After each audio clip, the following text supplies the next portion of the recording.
Alright, welcome to Last Call Reviews. Today we will be reviewing The Fault in Our Stars.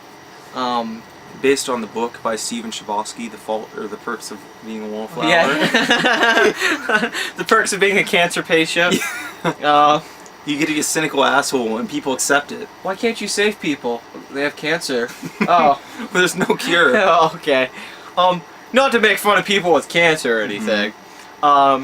So well, on a more serious note, because we are addressing a film about a very serious topic. Yeah. I mean, I don't want to put a disclaimer like, we both knew people with cancer, so it's cool to criticize a movie about cancer. Yeah. This isn't going to be one of those reviews, but it's very high concept in the sense that when you say this is a film about teenagers, young people suffering from a terminal disease, it, it puts you in a corner. Yeah. What jokes do I make now? I thought it sucked. Yeah, why can't they just be mentally retarded? It'd be so much easier to make jokes. Yeah, something funny. A bunch of teenage clowns. Yeah. No, oh man, if this is a movie about clowns, holy shit. A coming of age clown movie, like a Fellini tribute. What's the author's name who wrote the book? John Green. Okay, John Green wrote the book, which, as everyone knows, huge seller. Big YA book. The YA thing's huge now. He's read it. He read it before the movie to give a proper review. Yeah. I did not read it, so you have two perspectives. So we're a little bit late on the review because of that. Because I read it, I was waiting for somebody else to finish reading and see the movie. Yeah. Now I don't think it's even in theaters. So so we decided just to give in and it's popular. It's trending, and I'm like, hey, we should throw our opinion in the ring here because we're both very much in the YA thing. He writes YA fiction. You know, so he writes YA novels, and we make films kind of in this category. We actually made a film similar to this recently, I'd say, too. Yeah. Kind of about, like, young people finding each other in a time and stuff. Not just that, but we're very interested in that genre. The John Hughes and Cameron Crowes of the world. We want to see the new ones come out, because we love Perks of Being a Wallflower. Yeah, the book and the movie. Yeah, stuff like that, where it's like, oh, the new John Hughes type stuff. I'm sorry that I didn't look up my information for this. I don't know who directed or wrote the script on this. I usually check that out. I don't know if the author was involved or not. From what you told me, it's a pretty decent adaptation of the book. It's pretty faithful in the sense that it doesn't change anything. It's one of those adaptations. It removes some stuff, not anything really noticeable. Yeah. And what it does take out is, for the most part, for the better. But the plot's basically still there, then. Yeah, there's really nothing missing from the plot that's too much there. There might be little things with the parents or something. The actress Shailene Woodley, she plays the lead, and I looked up the guy's name last night. He had a great name. The guy... it was Anson... Yeah, it was like Ansel. It was like Ansel Elforte or something. Now, do you know the character? Anson Orkel. What's the characters' names in the book? Hazel Grace. And Augustus Winters. Okay. I believe. Hazel has just to back her in the movie. She has cancer, and the movie just starts with that. They don't show her get cancer, which I actually like. No, they just throw you in this world. It begins interesting as a montage, and at first I thought it was really bad to show montage of the movie's events before they happen, unless you pull it off. But in the end, it's actually a really clever little device they use. But she has cancer, and basically she's become very much a recluse and kind of I don't know, pretentious, hipster-esque kind of... cynical, nihilist girl. You know, typical... Comes off very much like a college freshman, even though she's in high school. But she's just taking college. Oh, that's right. She's a bit beyond her years because she stayed at home. Yeah, that's one thing left out of the movie. One of the few things that she's not actually she mentions going it once. to school because she's too sick to go. There's some of that stuff left out. Yeah. Very small. But anyway, her parents keep pushing her on her to, like, hey, you need to go hang out with other people. You need to meet other people. So she goes to these... Chuck Palahniuk self-help meeting. She goes and she meets is Augustus? Augustus. Yeah, she meets Augustus, Mr. Fucking Perfect. Now, before we completely overlook something that the movie does, that's really where I think we both find something really relatable and interesting in the movie is in this cancer support group. Yes. Run by this guy who had testicular cancer. And it's sad because it's such a good fucking concept. No, and I like the scene too. I like the guy playing the guitar, even though it's very like, fuck this guy because he likes Jesus.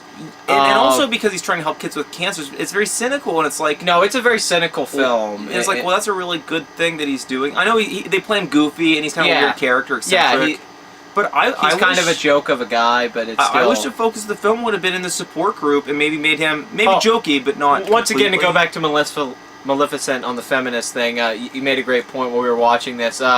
you couldn't make fun of a woman having like breast cancer, and Which you shouldn't. No, you shouldn't. But they're making fun of this guy for having testicular cancer. So Yeah. just letting the woman in the world know, my balls are just as important to me as your breasts. And seeing this guy get made fun of for having testicular cancer, essentially, not cool, sexist, because they don't explore it. And I'm kind of tired of this double standard in Hollywood movies where it's like, well, then why can't you make fun of breast cancer? You go back to pulling like in Fight Club.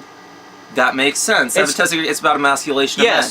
Thematically, it's so heavy. Here's a joke. Like, this guy loves Jesus and he has no balls. This film does exploit the emasculation of men in the sense that essentially one of the main characters is this perfect male. I know.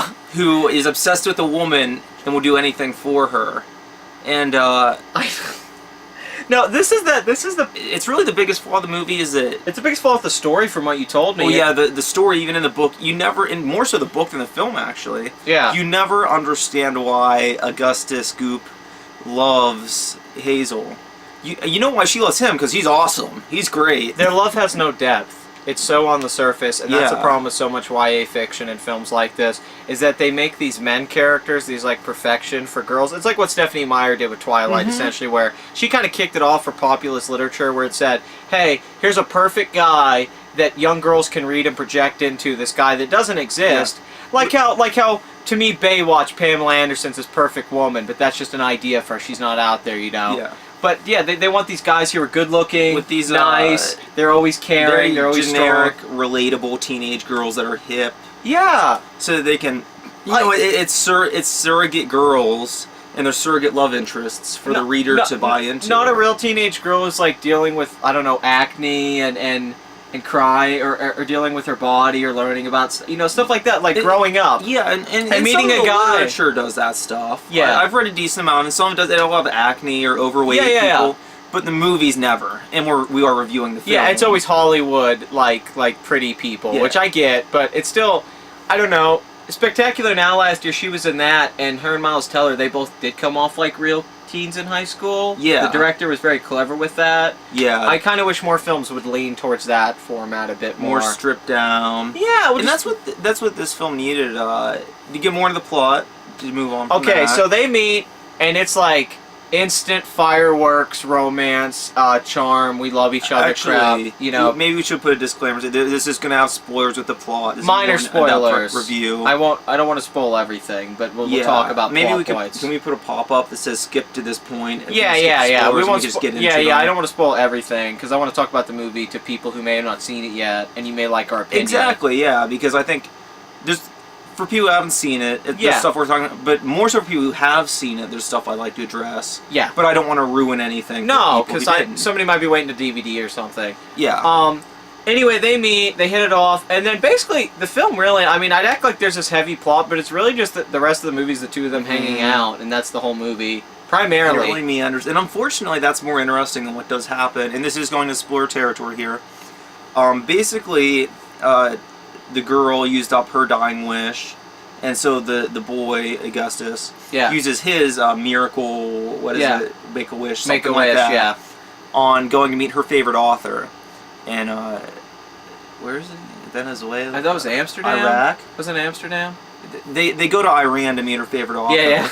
And, they're in the middle of Iran. And it's actually a really fun cameo. I'm not going to say who it is. No, because it spoils the fun. There's a cameo where, like, I was like, because I didn't know it first, and then it's just like, holy shit, this is a Von Trier film. It's not a great cameo, but the fact that the actor's in this movie is so, I don't know, just interesting. It's crazy, and it's made all this money. It's inspired casting. No, it is. Him playing a role like that could be interesting. No, I could have watched a movie on him as that character. No, I liked him as a role. And I'm like, I want to see this. And I hated the character in the book. This guy's interesting. Like, I kind of wish he was in the whole movie and not just, like, 3 scenes. Well, that's the unfortunate thing. He's not developed. They meet the author, and he treats him like crap.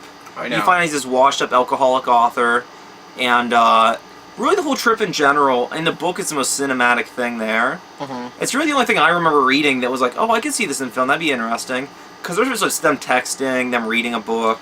Here's the cool idea about this movie. But it really begins to meander then. Here's the really cool idea about this movie we talked about, is that the idea that all these, like, young kids that are cancer patients meeting together, and they all bond over this, like, author, which is similar actually to something that we're kind of working on in the future about people coming together to kind of obsess over kind of a renaissance of art, like literature Yeah. and film and stuff. Celebrating These kids, or rather these making cancer it. kids coming together and having this strong rock leader, which is what Augustus is for her, who really has a lot of internal pain that they're hiding. Yes. This Breakfast Club group of cancer patients. That essential core idea, that Yes. high concept, is one of the best I've seen in a YA book in a long time. Unfortunately, to sell the books and to sell the movie, they went for the probably from 12 to 18-year-old girl market and made it so simplistic, and it's like Oh. just forward romanticism about boy girl love each other. Yes, and let's- taking the characters out of their element in their hometown to this foreign location. Yeah. It's very romantic, and it is. It's shot well. No. They go to the Anne Frank house in a scene. It's very interesting To see- and to to- meet this author, but it's Yeah. not the story. It didn't feel natural to me. Well, it's always something you talk about, like, oh, we need to meet an author, we need to meet somebody you never think you're going to. But yeah, it's forced. It's a cool concept, though. It's I a think in fucking one movie subplot. it could work if it was a main plot. It's a fucking subplot in here, though, and it becomes like half the fucking movie. Yeah, imagine if the whole film was It loses based around focus. it, and then Mignogni's a big character in it. That would make sense. But in this film, I mean, whenever they're in their hometown, it has this flow, really good editing. The director and I said I don't directed it, but whoever Yes. did and whoever did the editing, this is a very well edited film. That's Yes, the biggest. That's the on a biggest credit I technical can give it. level, it's very It well flows made. like the first and third act. Just the images and how they come together and the pitch of and the performances. It feels very 80s. It flows very well. It's really that middle act in Amsterdam that makes this film over 2 hours.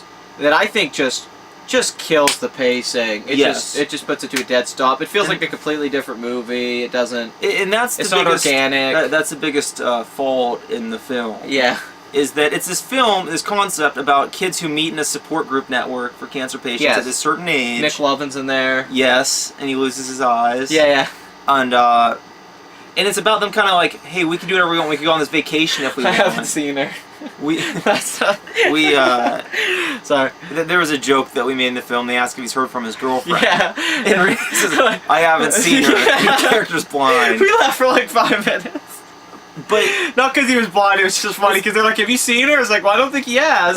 it's such a high concept movie that Yeah. by trying to make it more than that or more complex takes away from the concept. Well, he was like Ducky too, is what I liked, is that they were trying Yeah. to make it these 80s quirky kids, and they were like, just because they had cancer didn't mean they didn't have personality, because they had that fault, not that cancer's a flaw, but like they had the sickness, so they couldn't be normal, so they embraced not being normal, which is Yeah. fucking awesome. That's an awesome idea. It's like, well, yeah, everybody should do that. And they, Yeah. they see the bullshit of teenage life for what it is and try to grow and be different because Yeah. they know that, life's going to end sooner. They have to look at the inevitable. They become And it- kind of eccentric characters. yeah, it addresses those hyper- themes, but it's just such a simplistic written story. There is no plot. Yeah. I mean, this movie almost has no plot. He told me the book's that it's just meandering. It's just two people having conversations. And there's not really a direct emotional focus to make it worth it. And it's not paced well either. Going back to that though, if it would have been a film about characters having conversation on these things, Breakfast Club. yes, We're sitting in a classroom talking. That's how the film felt. It should have been that way. No, I wish it would have been split up But- between them in the meetings talking and them in their real life back and forth. them hanging out at the playground more. Them. I think it's a better hanging out movie. at home, meeting the parents, but that middle act, this author character, the stereotype. No, He's this- talking about a Swedish hip hop and drinks brandy all No, none the of time. it feels right. It all feels, It feels fucking forced. It feels weird. It's like, where the fuck? Like, I sometimes like, where the fuck did this come from? I thought it was something they like put in the movie, right? Because it felt so out of place. The whole sequence. And it's a really interesting concept for another story. Yes. With this one here, though, it just does not work to me. No, you need. No, I would have actually deleted all that stuff, and I think this movie would be better. I agree because it completely. really doesn't affect anything by the end of it. Which- Even his character, which- like you think it's going to, but it doesn't for me. The funny thing with it is that really is the highlight of the movie and how it's structured. That should be a big scene where you're really emotional and caught up in the kind of the grandeur of it, because the rest of the film doesn't have much of that at all. No, it's very intimate. Yes. And that's the only scene where it does get that way or becomes cinematic. And same with the novel. But instead, it falters there worse so than ever. Now- and it really cripples the film. Now, positive. Let me say one thing. This guy who plays Augustus in this. This guy's fucking great. Like, and I don't mean great like he's a great actor. Like, oh wow, you got it. Like Perks of Being a Wallflower, that kind of break out. This guy has this look to him that's so like 1985. He's got this charisma. like this other, just the way his poise, The way or something. he exists within the film is so perfect for the character. He's so fucking awesome to watch. Like, I totally like. It's a thing where it's like, whoa, dude. Like, it's I don't get why you're with this girl because she's such like a pretentious bitch. And for Shailene so much. Woodley's great. No, she plays it well, and she's great. Like, she's always very good. But I don't get why he's into her. I don't really. Me either. Because he's kind of like a dude where it's like you're kind. And I'm not trying to sound sex like like it's just thing like he's a really awesome guy, and she's kind of not that interesting. She's kind of bitchy and like pretentious. She's very negative, and she's and calling people out in cancer groups, making fun of their like dying fears. Yeah, and she just like and he has to come out and call her out for that. Where he's like literal, because you act like everything's fucking literal, and it's like she does. Why do you like this girl? And it's sad they didn't explore that more because once again, started as enemies and then become friends and then lovers. Spoiler, but they instantly become territory. There's a twist in it that you think one's sick and the other is. Which I think is actually the most clever part of the entire story. It's the part that it's very obvious, but it's sad that if that would have been you kind of tell it's going to happen immediately with that character dying and losing their strength and breaking after trying so hard. There's one scene that reminds me of a scene unfortunately cut from the film of Perks of Being a Wallflower. There's in the book. My favorite part of the book possibly is when Emma Watson tells the main guy Charlie, I forget the character's names right now. That, hey, you're selfish. You don't do anything for yourself because you're trying to please everybody, and that makes you a shitty person. And there's kind of a speech like that where one character says, you're trying to be remembered by everybody, but that's selfish. You're trying to make everybody happy, but you can't, and it's because you can't have enough. You're not satisfied with your life. And it's kind of about this character who first seems so strong and perfect, having this great flaw that was never explored before. It's almost a twist that, hey, this perfect guy's not perfect. It makes you rethink the whole movie. Yes, and there's a few moments in the film that are very clever in that sense, but they're never. And a lot of that's to do with this actor. Like I said, this guy, he's great because he has nothing to do here. This role's so like he's written to be this perfect person, and it would be it would be bland in another movie, but like I said, this guy, he just kind of his energy's right. It's I guess I go to more. I guess in my big. Let me just summarize how I feel about this movie because. It's hard to go in depth about it because I can't emphasize enough how simplistic I actually find this movie and this whole book. I think this is so like childish, honestly, a lot of it. Like I can explain how like low level plot development character this is. Like this has like 81% on Rotten Tomatoes. Like critics really like it, so I went in like excited. I'm kind of confused. I don't know. It feels like just because of its subject matter, because it's a competently made film, people are kind of leaning more positive. But this writing, this script, and this story by this author, it's a good idea, but it's written at that YA level. Like this is something for like a 13-year-old. I mean, it really is. This is like an after-school special or TV movie level writing, like Lifetime movie. And unfortunately, it never embraces that because it tries to be cynical or gritty with it. And how the characters are, so you can never accept it on that level. No, it tries to be above it, but it's just not. It's very like Lifetime movie where the great thing about Perks of Being a Wallflower is that it does that and it deconstructs it, but then at the end it actually has a much deeper meaning, and then at the end it ends up becoming kind of profound in the last, like, you realize kind of what the whole point was, and you're like, okay, that was great. You really, like that author, he took that to that next level. And that's something rare for a lot of people to be able to do, is come into a genre and transcend the genre and do a great work of art within it.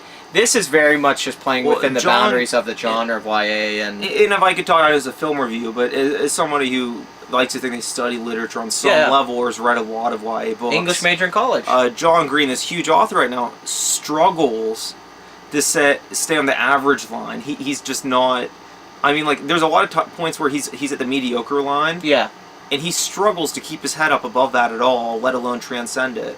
And as this author, this is much more successful than Perks or Spectacular Now. There's books everywhere. A lot of these kind of movies and books. I mean, this movie's like a $200 million worldwide box office film, and it costs like $10 million. The film's a very well-made, mediocre movie. Yeah, but the book is it's like sub-mediocre. It's not bad. Yeah. It's always mediocre, but it's like low-end mediocre, which the genre is just, for the most part, mediocre. The few really good books in it. There's a lot of books I love in that genre. Yes. But most of them are just kind of middle-of-the-road mediocre, and this one struggles to be that. It's like fantasy literature. With possibly one of the best concepts in any of the... No, I love this concept. And one thing about cancer I want to say from a personal experience, I've been very close with somebody before who had cancer, very close. In this kind of situation, even where it's intimate relationship level, I won't go into it, but I've been through this, and I've been through stuff like this. I care about this subject a lot, and my personal experience with it, the depth of what can come from that. I hate how simplistic this is dealing with the subject matter this heavy. I hate that something like Perk says something serious about it, and it takes it very. It takes something somewhat or begins very mundane. Yeah, and it takes kids at school don't like me. I don't know how. It takes itself very seriously. I wish this film, the writing, had taken the material like it would have been more serious about what the subject matter was, because it is serious subject matter. It is complex. It is deep. You need to explore it. It doesn't have to be this gloomy film that's very depressing all the way through.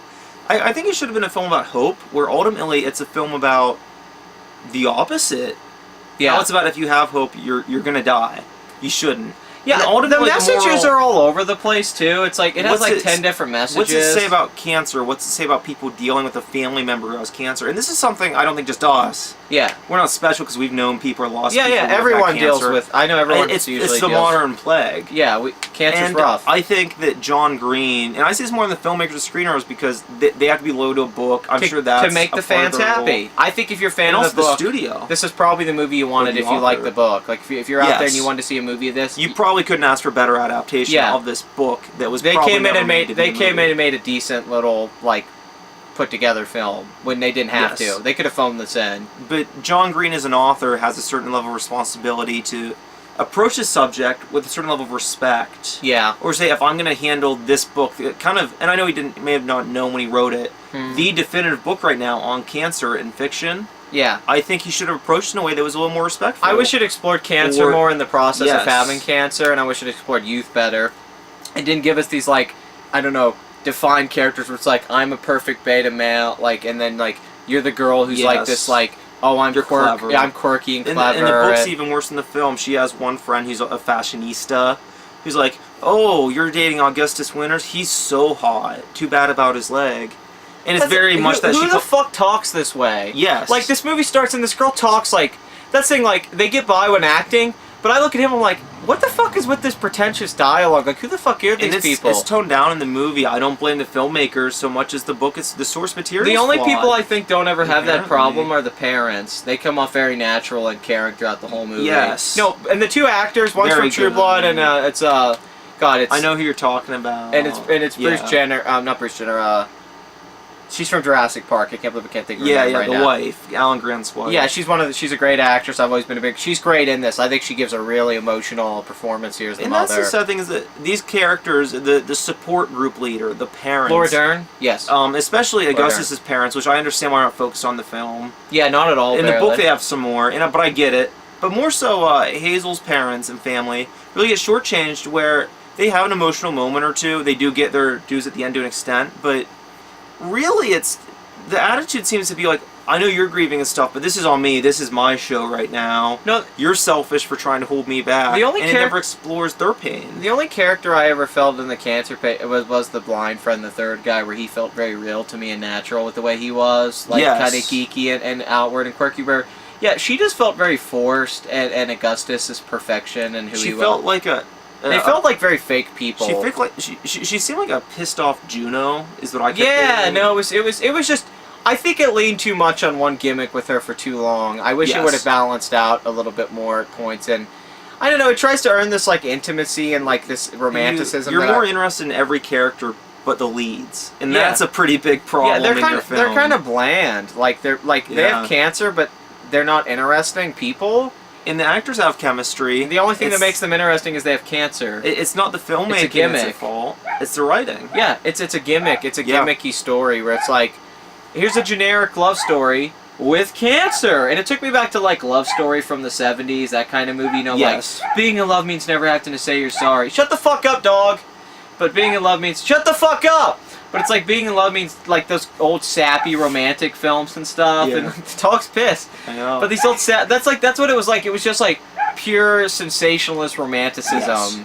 It's such a girly Nicholas Sparks-ass cheesy movie. It's just like Nights in Rodanthe or The Notebook. Yes. It's just better made and acted than a lot of those movies. Definitely. But it's on a at that. technical But it's at level. that level of writing where it's just very forced romance. Very like Walmart bookshelf. Yeah, literature. yeah. Okay, so in conclusion, what would you give A Walk to Forget? The faults with this movie bring it down from... this dog, man. What could have been... it's like the dog sitting there just barking at us because we're reviewing this movie. Yeah, I loved it. Like, fuck you guys. These are the girls who love this stuff. They're just yelling at us. Stop it, you assholes. comment section. How dare you hate Maleficent in this? Listen, I went in wanting to like this movie a lot. I was excited about this movie. This is an A+ concept that's not given the treatment it deserved. My last call on the film is that it's a very competently made, mediocre movie. I think that the actors give in very good performances. The director, editing are very good. The song choices are weird, but that's just a trope of the genre. Alright, I gave her cancer. Good. She's done now. You. And I don't know what else to give it. I think in terms of writing, it's D+, C-. I think in terms of filmmaking, it's very B+. In terms of the technical stuff and the acting. But I think overall the film falls in between into a C. It's very pleasant to watch. It's not necessarily insulting unless you think too much about it like we just did the last half hour. Yeah. I think it's a C movie between its faults and its strengths, of which there are many. I was talking to him, I was thinking about giving it a B- because I do think, like, it is the filmmaking, it is that actor, it is the two actors, actually, and the last shot and last moment... It kind of redefines a film in a really clever way. I really love it. I really love it. Really it's good. one of my favorites of the year. Like, it might even be the one that sticks with me the most, Fister. Like, the last image and what happens, it's kind of perfect. It really... And I wish the film... It's the film that you wanted it to be, and Yeah. at the end it becomes that film. That's the thing, like, the last monologue and scene is like, man, if this whole film was this way, like, I'd lose my shit over it, because it's just so good. But it's one little like beautiful thing at the end just doesn't. Yeah. That's what kind of is relevant, because it kind of ends on a high note where it's like really the last act's pretty decent. It kind of comes together and makes more sense then. It's all just too little too late. Yeah. They really drag it out to get to the point of for a 2-hour movie, over 2 hours. Was it worth the time? No, the whole middle act, like that's the thing, like all the pretentious dialogue, all my problems with the characters, I could really be positive on this movie and be in the B's if it was just paced better. If they cut a good half hour out, maybe 20 minutes would make a huge difference. Get to the point quicker. Yeah. Just get to the point of what this whole story's And about for a by film the that's end. simple. Yeah, because they really didn't get enough revelations for me. I didn't feel enough character base for it. But the fun movie that it was when they were at home and it was about these two kids just being alone, I think it was a sweet little movie. I think girls are gonna like this a lot. I think it's a good couple movie. I think it is romantic enough. I think it's fun, but it's nothing you haven't seen before. I mean, it's like I said, it's going back to old movies from the 70s. I mean, this is typical bullshit. So, which is better than the worst stuff today. Yeah. But with something that could have been great, I mean, is okay good enough. I'm not. You know? I can't just be positive on mediocrity because it was. I was like, well, it didn't piss me off or anything. I'm not mad. Which is something. C+. That's I'll C+. And I would say it's like. That's a good thing for this movie. Like C+, it's like, hey, that's positive. I'm saying it's like I'm giving it a passing grade. Like, rent it, watch it. Yeah. It's not. If you're interested in the movie, see it. You can even pay to see it. It's not. Something watch it. But don't expect a masterpiece. Yeah, I'm not big on it. It's just it's okay, but it's a little bit below okay, and that's the problem. It's just not quite there as a story. And it's something we're both behind. I think both of us wanted it to be one. Oh, I wanted it to be like a A+. great. Yeah, I was ready for one of my favorite movies of the year. I think it could have been, and that's why I'm giving it a hard time. Yeah, I wish the filmmakers. Everything was there for it to have been a perfect movie, and they messed it up with the structuring. I wish and the writing. filmmaker would have drifted from the source material more and done something more endearing with this film. They had an opportunity to take the faults of the book and elevate it to something more, transcend what the origins of your story were. You had the right cast too. I mean, you had all the elements here. It was just another case of, Hollywood mediocrity to make a quick buck. Pandering to the audiences. Yeah, they knew the audience would see this and like it, and it would make its money, and that's all it was. They didn't want to try to do something that was more. That was art, really. Yeah. And it's sad because it's about ultimately people trying to be more in life and be art. It's about striving to be more than what you are. Moral of the movie in a lot of ways is kind of how you can't do that. because you fucking die Yeah. because cancer exists, and that's kind of how the film is. Oh, well, never mind. Then this is just a satire on It Hollywood. tries to be above mediocre, but it can't because studios and producers exist. But yeah, it's okay. I mean, Mhm. it's just hard to review because, like I said, this is such a simple movie. It's like Yeah. I feel dumb that we spent so long talking about it. Like, it really it doesn't really warrant much discussion. It's a very simplistic film to me and a simplistic story. So yeah, the fault in our stars.